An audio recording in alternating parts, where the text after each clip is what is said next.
Divorcer était absolument le bon choix. Vous et votre enfant êtes toujours aussi pitoyables. Je gagne 200 000 $ par an. Il semble que mon ex-mari ne cherche qu'à se vanter. Il n'essaie même pas de s'enquérir de notre situation. Au fait, laissez-moi vous présenter quelqu'un. Et, venez ici, voici ma nouvelle femme, Harriet. Il m'a présenté sa nouvelle épouse. Mais à quoi pense-t-il? Oh, c'est ça. On a fini? Alors, au revoir. Attendez un peu. Alors que j'essaie de partir, mon ex-mari me bloque à nouveau le chemin. Tu es jaloux parce qu'on a l'air heureux? Ce n'est pas parce que tu es pauvre que tu dois être aussi tordu. Tu vas finir par être encore plus malheureuse, tu sais? Mon ex-mari décide tout seul que je suis malheureuse. Je ne suis plus en colère, mais simplement dégoûtée. Alors que je reste silencieuse, mon ex essaie de dire quelque chose d'autre. Mais mon fils Johnny l'interrompt. Maman, est-ce qu'on peut virer ce type? Je m'appelle Lisa et j'ai 42 ans. J'ai épousé George, mon collègue de travail dans la même entreprise, à l'âge de 26 ans. J'ai continué à travailler après notre mariage, mais j'ai démissionné lorsque je suis tombée enceinte. Plus tard, notre fils Johnny est né. Maintenant que mon fils a eu 7 ans et qu'il est entré à l'école primaire, la vie de parents s'est un peu calmée. J'ai pensé qu'il était peut-être temps de recommencer à travailler en dehors de la maison, et j'en ai parlé à mon mari. Il a tout de suite accepté, semblant attendre que je le lui suggère. Certes, il pense probablement que cela améliorerait le budget de notre ménage si je commençais à travailler, mais il m'a pressé de le faire. Avez-vous trouvé quelque chose? Pas encore. Je cherche attentivement. Trouve quelque chose. Il semble vouloir que je travaille quoi qu'il arrive. Et quand je dis que je cherche un emploi à temps partiel, il suggère. Si tu dois travailler, pourquoi pas à plein temps? Si c'est trop. Il n'est pas nécessaire de travailler 5 jours par semaine. Pourquoi pas 3 jours de 8 heures chacun? Johnny n'est pas complètement libre, simplement parce qu'il est à l'école primaire. Il rentre tôt à la maison, vous savez. Mais mon mari insiste. Johnny peut participer à des programmes extrascolaires. Le mieux serait de travailler à temps plein, 5 jours par semaine, recommande-t-il sans cesse. Il semble vouloir que je travaille de longues heures. Je ne peux pas me plaindre puisque c'est moi qui ai dit que je voulais travailler, mais je n'ai pas travaillé depuis des années, alors je suis nerveuse. En fin de compte, j'aimerais m'y habituer progressivement, même si je travaille à temps plein. Je me sens mal à l'aise d'abandonner si je trouve cela trop difficile après avoir essayé. Pour l'instant, j'ai donc décidé de travailler à temps partiel, environ 20 heures par semaine. Mon mari s'est plaint qu'il serait préférable de travailler à temps plein tout de suite, mais il a accepté à contre-séance lorsque j'ai dit que j'y réfléchirais si je pouvais le supporter.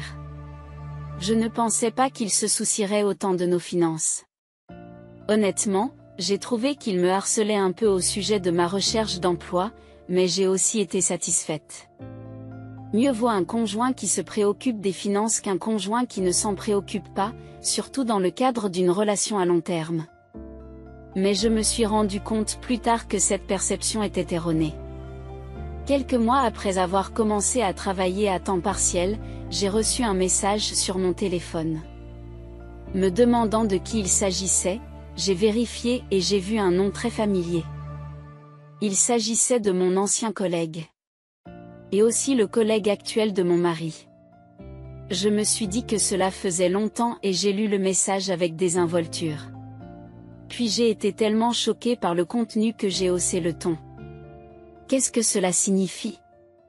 Qu'est-ce que cela signifie? Il doit s'agir d'une blague.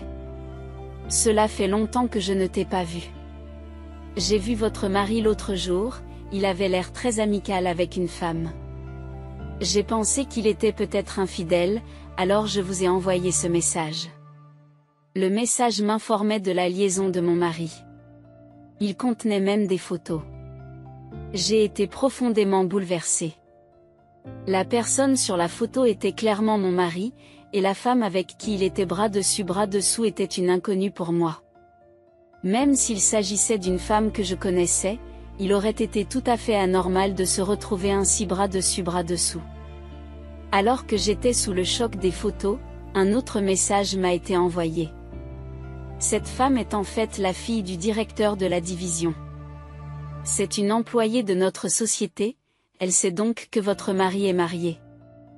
Ils sont si effrontés, n'est-ce pas? Je me demande si tous les jeunes sont comme ça maintenant. Le message de ma collègue montrait clairement qu'elle appréciait ces ragots, mais je lui ai répondu en la remerciant et j'ai fermé l'application de messagerie. Je n'ai jamais pensé que mon mari me tromperait. Mais quand j'y ai réfléchi, beaucoup de choses ont commencé à prendre un sens. Notamment le fait qu'il m'avait poussé à travailler dur même lorsque je n'étais pas satisfaite de la garde de mes enfants. Il devait penser que cela lui donnerait plus de temps pour me tromper. Et aujourd'hui, il est censé être parti en voyage d'affaires pour la nuit.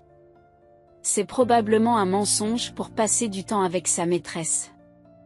Le lendemain, lorsque mon mari est rentré à la maison, je l'ai immédiatement confronté.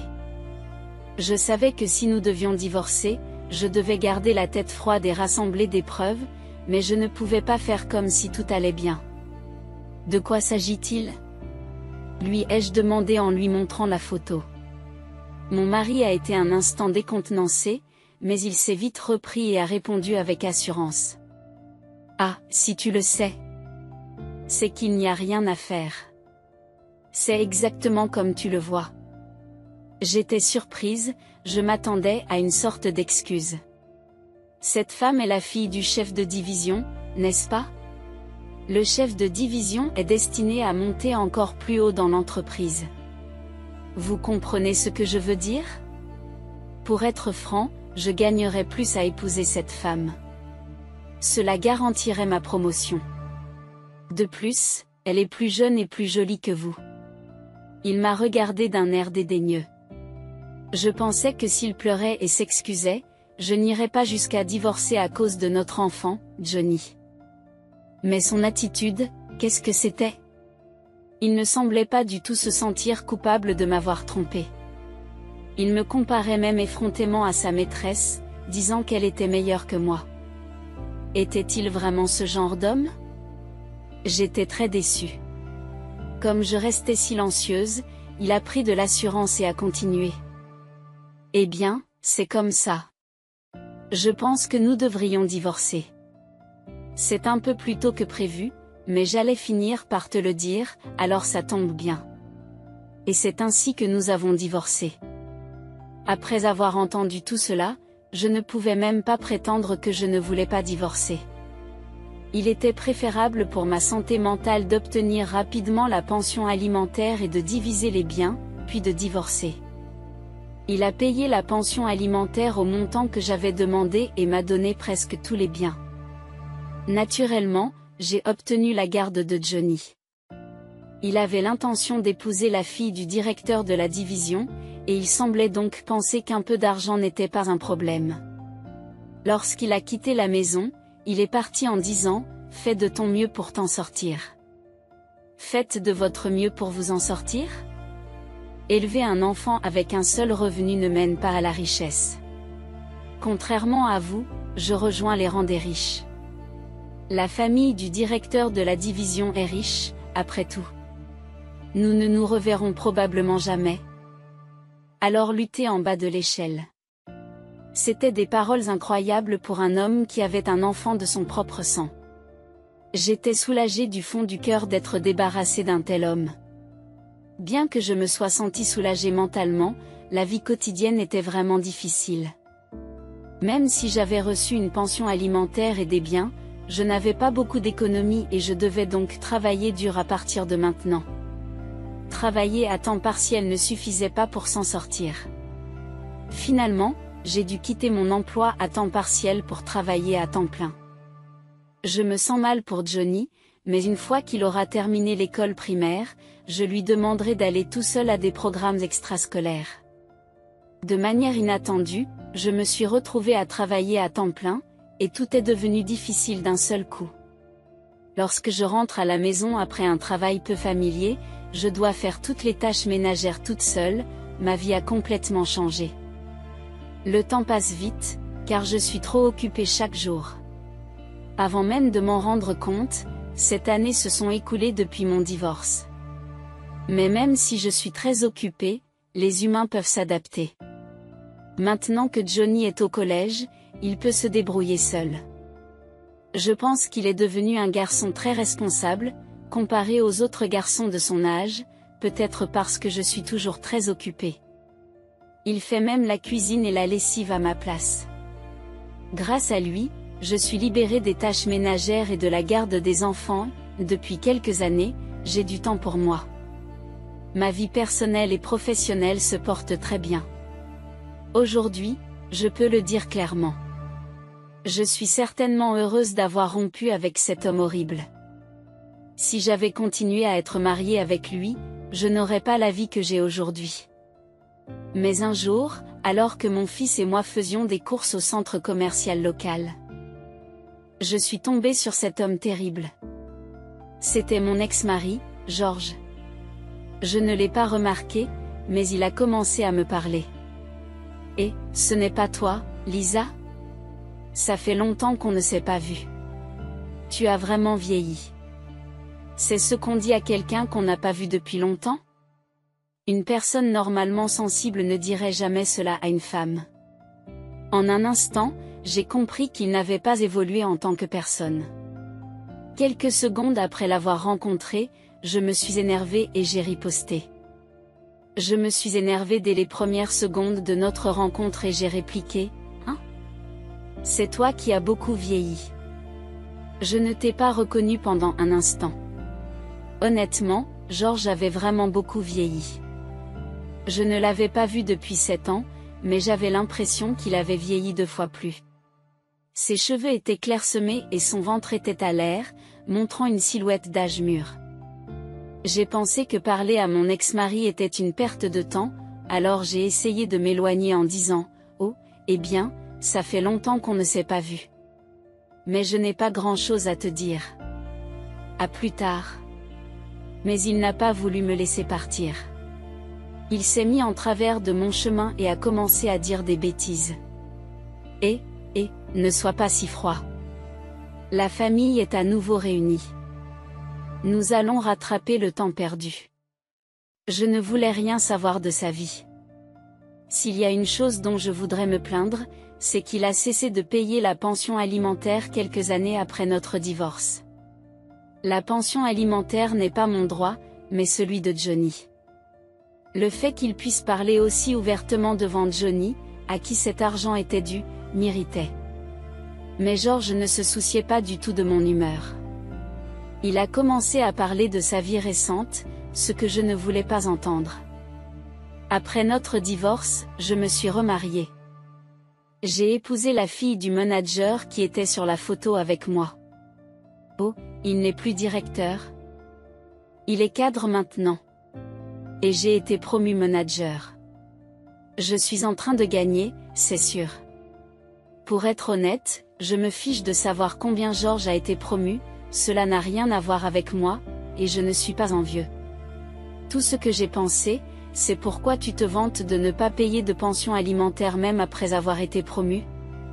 Il est tellement radin de ne même pas payer quelques milliers de dollars par mois, alors qu'il gagne. Et pour enfoncer le clou, Georges a continué à se vanter. Rompre avec toi était le bon choix. Toi et ton fils avez toujours l'air pauvres. Je gagne 200 000 dollars par an. En fin de compte, Georges voulait juste se vanter de lui-même. Il n'a même pas essayé d'entendre parler de nos vies. Je pensais que tout parent normal serait curieux de la vie de son enfant, mais il n'a même pas parlé à Johnny, qui se tenait juste en face de lui. C'est vraiment un père horrible. Oh, ça me rappelle. Laissez-moi vous présenter. Georges a appelé une femme qui regardait des vêtements au loin. La femme s'est approchée, et j'ai tout de suite su qui c'était. Je l'avais déjà vue sur une photo. C'était la nouvelle femme de George, Harriet. Voici ma femme, Harriet. Qu'est-ce que tu en dis? Elle est bien plus belle que toi, n'est-ce pas? Il m'a présenté sa nouvelle femme. À quoi pensait-il? Cette femme m'a volé mon mari quand nous étions mariés. Je suis contente que nous soyons séparés maintenant, mais à l'époque, c'était choquant, et je lui en ai voulu. Je n'ai pas du tout une bonne impression de cette femme. On pourrait penser que mon ex-mari le sait, même s'il n'est pas des plus brillants, mais il doit vraiment nous regarder de haut. Il ne semble pas avoir l'intelligence de s'en rendre compte. Oh, c'est tout? Je n'ai pas le temps. Au revoir. J'ai dit au revoir en me sentant très mal à l'aise. Bien sûr, je ne jette même pas un coup d'œil à la femme, sans parler de la saluer. Attendez un peu. Alors que je m'apprête à partir, mon ex-mari me bloque à nouveau le passage. Arrêtez. Ce n'est pas la peine d'entendre parler de votre vie de famille. Vous êtes jaloux parce que nous avons l'air heureux? Il n'y a pas que la pauvreté et l'argent, il ne faut pas non plus être amer dans son cœur. Vous n'en serez que plus malheureuse. Mon ex-mari décide arbitrairement que je suis malheureuse. Occupez-vous de vos affaires. Je suis parfaitement heureuse, alors laissez-moi tranquille. Ce qui est le plus malheureux ces derniers temps, c'est que vous me parliez. Même si je dis que je suis heureuse, mon ex-mari ne le croit pas du tout et s'inquiète arbitrairement de ma situation. Le bonheur varie d'une personne à l'autre, mais être pauvre n'est pas heureux. Ne vous poussez pas à bout. Il est probablement impossible pour vous de vous remarier dans ces conditions.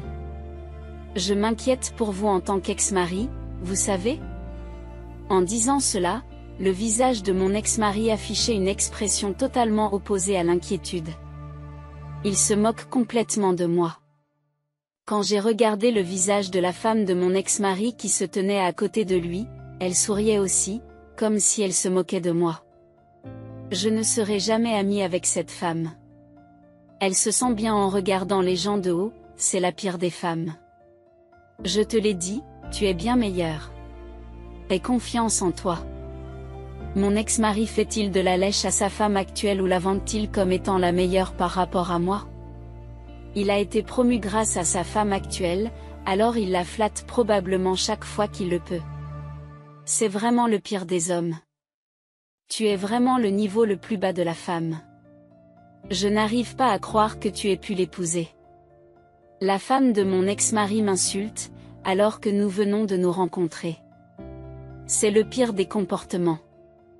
J'ai voulu quitter les lieux au plus vite pour ne pas répliquer, mais mon ex-mari s'est mis devant moi, je n'ai pas pu bouger.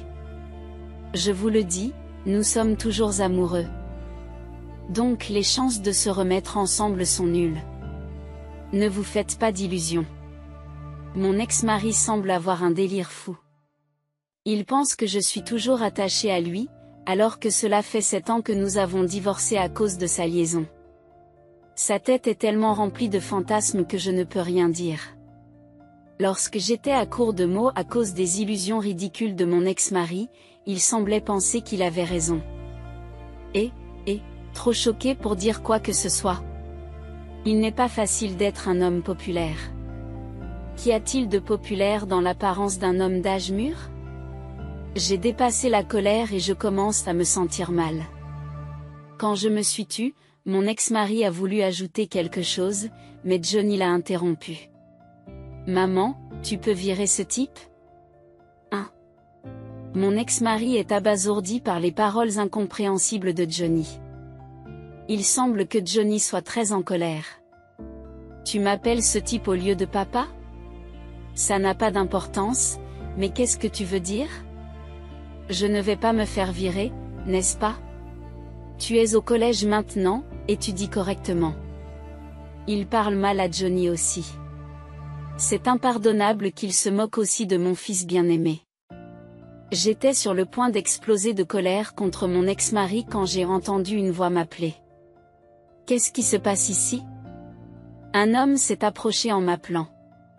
Mon ex-mari s'est figé en voyant le visage de l'homme. Pourquoi êtes-vous ici, patron, demande mon ex-mari à l'homme qui se trouve devant lui.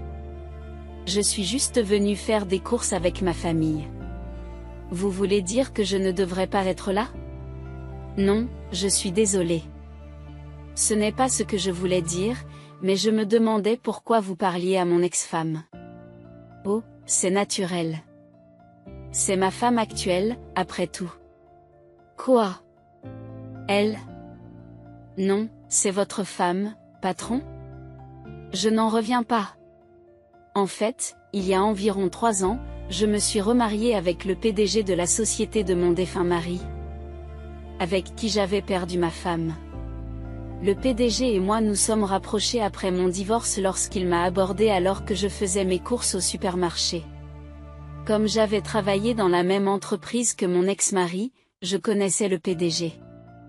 Le PDG savait que mon ex-mari avait eu une liaison avec la fille du chef de son département, ce qui avait conduit à notre divorce, et qu'il l'avait ensuite épousée. Il semblait que le PDG était très amer à ce sujet en tant que collègue. Mais il pensait qu'il ne pouvait pas se mêler de la vie privée d'un employé, jusqu'à ce qu'il me voie au supermarché et me parle impulsivement. J'ai été très surprise car je connaissais le PDG, mais je ne pensais pas qu'il se souviendrait de mon visage et de mon nom en tant qu'employé ordinaire. Peut-être se souvenait-il facilement de moi parce que je travaillais à la réception de l'entreprise. Il semble que votre mariage n'ait pas fonctionné. Mais je suis sûr que vous trouverez bientôt quelqu'un de mieux. PDG, je suis heureux que vous vous souveniez de moi. Mais ne vous inquiétez pas pour moi, je vais bien. À l'époque, j'étais divorcée depuis moins d'1 an et je faisais donc bonne figure. Mais le PDG, avec sa grande expérience de la vie, a vu clair dans mon jeu et m'a réconfortée avec des mots gentils. Un divorce demande 3 fois plus d'efforts qu'un mariage. Même si vous avez divorcé en douceur, c'est fatigant. Je n'ai jamais divorcé, mais je me suis sentie complètement démotivée lorsque ma femme est morte. Quand un homme et une femme qui se sont aimés se séparent, c'est comme ça. Il n'est donc pas nécessaire de faire bonne figure. Le PDG connaissait la solitude de la fin d'une vie de couple. En effet, si j'étais heureuse de m'être séparée, je ressentais également un tourbillon d'émotions telles que la solitude et le vide à l'époque, et ces paroles m'ont donc touchée au cœur. Si parler à quelqu'un comme moi vous aide, appelez-moi quand vous voulez. Je vous inviterai à dîner quand vous le voudrez. Il m'a dit en me tendant sa carte de visite. J'ai pensé qu'il serait trop audacieux de le contacter pendant environ 2 ans, mais au fil du temps, je me suis calmée et j'ai eu envie de parler à nouveau à quelqu'un. J'ai donc finalement décidé d'appeler le PDG. Malgré son emploi du temps chargé, le PDG a pris le temps de m'accueillir et m'a invité à dîner. Lorsque j'étais employée, le PDG était encore un chef de département et il avait une aura inaccessible puisqu'il était le fils de l'ancien PDG, mais une fois que nous avons dîné ensemble, j'ai trouvé qu'il était facile de lui parler, comme un oncle sympathique. Peut-être parce que je n'étais plus un employé, le PDG et moi sommes rapidement devenus de bons amis de boisson. Environ 1 an plus tard, le PDG m'a demandé en mariage d'un air sérieux. « Tu plaisantes, Steve ? Ne plaisante pas comme ça. » On me l'a dit en buvant, alors j'ai cru que c'était une blague, mais le PDG était sérieux. « Au début, je voulais t'encourager après ton divorce, mais le fait d'être avec toi me calme vraiment. Je n'ai jamais ressenti cela depuis que j'ai perdu ma femme. Honnêtement, j'ai l'impression que c'est moi qui suis en train de guérir. Si tu es d'accord, passons le reste de notre vie ensemble. Donne-moi un jour pour y réfléchir. » J'ai dit et consulté mon fils. « Cela ne me dérange pas. Tu devrais décider si tu l'aimes ou non, maman. » Comme il n'y avait pas d'opposition particulière, j'ai décidé d'épouser le PDG. Pour être honnête, je l'aimais bien. Je pensais qu'il n'était qu'un compagnon de beuverie, mais je me sentais vraiment guérie lorsque j'étais avec lui. Nous nous sentions tous les 2 réconfortés, et je pensais donc qu'il n'y avait pas d'obstacle à la vie commune. Et quand j'ai entendu l'histoire de la femme décédée du président, j'ai vraiment compris qu'il l'aimait. Chaque fois que j'entendais cette histoire, je me disais que je serais heureuse si je pouvais épouser quelqu'un qui m'aimait comme ça. Pour être honnête, je me sentais même un peu jalouse de sa femme. C'est ainsi que nous sommes devenus un couple heureux. Le président adore mon fils Johnny, comme s'il était le sien. C'est peut-être parce que le président n'a pas eu d'enfant avec sa précédente épouse, mais ils s'entendent si bien qu'ils ont l'air d'un vrai père et d'un vrai fils. Je suis vraiment heureuse maintenant, comme je l'ai dit à mon ex-mari. Le visage de mon ex-mari est devenu pâle, tremblant, lorsqu'il a appris que j'avais épousé le président. Il ne s'attendait pas à ce que le mari de sa pauvre ex-femme, qu'il méprisait, devienne président. Papa, cet homme se moque de maman. Renvoyez-le. Johnny parle sans pitié de mon ex-mari au président. Idiot, non Johnny, de quoi tu parles? Nous ne faisions que bavarder. Mon ex-mari essaie d'arrondir les angles, mais c'est clair pour le président. Vous avez tendance à mépriser les gens de l'entreprise. Johnny dit probablement la vérité. J'ai entendu de mauvaises rumeurs à votre sujet de la part de vos subordonnés. Je pense que je vais enquêter sur cette affaire, alors soyez prêts. Je n'aurais jamais pensé que le président prendrait les paroles de Johnny au sérieux et qu'il enquêterait sur les méfaits commis au sein de l'entreprise. L'ex-mari s'excuse auprès du président. Je suis désolé, j'ai peut-être été un peu dur avec votre femme. Pouvez-vous, s'il vous plaît, suspendre l'enquête interne? Il supplie, même dans un centre commercial bondé, pour montrer à quel point il ne veut pas de l'enquête. Mais c'est pratiquement un aveu de culpabilité. Le président n'écoute pas. Non, je continue. Au fait, votre ami proche, l'exécutif, a lui aussi une mauvaise réputation. Je vais mener une enquête approfondie sur vous deux. En entendant cela, la femme de l'ex-mari s'excuse également. Non. C'est bien s'il n'y a que lui. Mais mon père n'a rien à voir là-dedans. Si vous devez le faire, ne le faites qu'à lui, s'il vous plaît. En entendant cette phrase, mon ex-mari a commencé à se disputer avec sa femme sur le champ. Qu'est-ce que tu veux dire? Tu as l'intention de m'abandonner? Ne plaisantez pas. Il y a beaucoup d'hommes comme toi. Bien sûr, mon père est plus important. On dit qu'il ne faut pas se mêler des querelles d'amoureux, et c'est tout à fait honteux. Nous ne voulons pas être associés à eux, alors nous avons ignoré l'ex-couple qui se disputait et nous avons quitté le magasin. Ces égoïstes vont probablement avoir des problèmes à partir de maintenant. Mais c'est de leur faute. Le président a immédiatement mis sur pied une équipe chargée de mener une enquête approfondie sur le travail de mon ex-mari et du cadre le lendemain. Et oh, ce qui est ressorti, c'est le harcèlement des subordonnés, les innombrables abus verbaux, le favoritisme. Et le pire de tout, forcer les clients à les recevoir. C'était un nombre étonnant, qui s'est étalé sur de nombreuses années. Abuser de sa position de force pour exiger des divertissements est totalement inapproprié. À une époque qui n'a rien à voir avec le passé, cette attitude consistant à exploiter sa position pour son propre compte est tout à fait déplacée. Mon ex-mari et le cadre ont été rétrogradés et envoyés dans une succursale du Nebraska.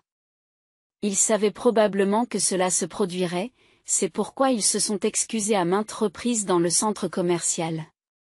Cela signifie qu'ils savaient qu'ils agissaient mal. Le fait de le savoir et de le faire quand même est malveillant. Ils ne seront probablement plus jamais promus. Selon le président, ils ont tous deux fini par démissionner de l'entreprise. Ils craignaient probablement des représailles de la part des employés qu'ils avaient harcelés et qui étaient devenus des travailleurs ordinaires. Mais la situation ne s'est pas arrêtée là. Ils ont été poursuivis en justice par les employés qu'ils avaient harcelés. Comme ils étaient détestés par la quasi-totalité des employés, les preuves étaient nombreuses et ils ont complètement perdu au tribunal. Ils ont été accusés d'une énorme compensation et ont fini par s'endetter. La femme de l'ex-mari, dont la famille est devenue pauvre, semble avoir blâmé son mari, et leur mariage a tourné au vinaigre. Ils ont fini par divorcer peu après. Ils se disputaient tous les jours et l'ex-mari s'en prenait à sa femme, de sorte qu'elle pouvait même le poursuivre en justice pour obtenir des dommages-intérêts, et la situation pouvait devenir un bourbier juridique. En voyant la chute de mon ex-mari, je me suis rendu compte qu'il vaut mieux vivre honnêtement et sincèrement dans ce monde. J'ai pu concevoir un enfant avec le président. J'ai 42 ans, c'est donc un accouchement tardif, mais un bébé en bonne santé est né, je suis donc soulagée. Johnny semble très heureux de devenir un grand frère et s'occupe bien du bébé, lui donnant même du lait tous les jours. Steve parle à l'avance, espérant que Johnny grandira et aidera à développer l'entreprise. Nous vieillissons tous les deux, élever un enfant sera difficile, mais la peur s'envole quand je regarde le visage endormi du bébé. Merci d'être né. Maman va travailler dur, me dis-je en affrontant la journée.